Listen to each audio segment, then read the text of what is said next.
people think about the AIDS epidemic in Australia, they often think about the disease, the illness, the panic, the discrimination, what we might think of as the Grim Reaper version of AIDS. But there was another side to this, the response of thousands of people with thousands and thousands of hours of caring for people living with HIV/AIDS. Mostly volunteers, helping people live with the disease and to have better lives.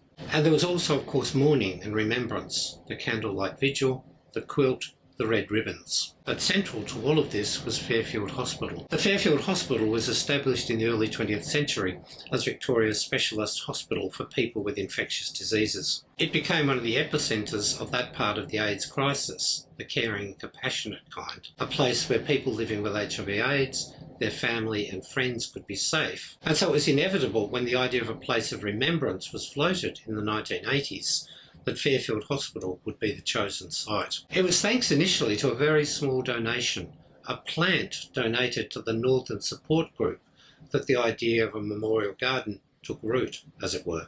Hours of volunteer work transformed a quiet section of the hospital grounds into a haven for people living with HIV/AIDS, their families and friends, and even for staff of the hospital. Plants were planted, pathways built, seats and even a gazebo, and all right next to the riverside beat, just down the way. The gardens became a place where many who died of the disease chose to have their ashes scattered. The hospital was closed in 1996, just at the point where the development of new treatments kicked in, saving the lives of thousands of people.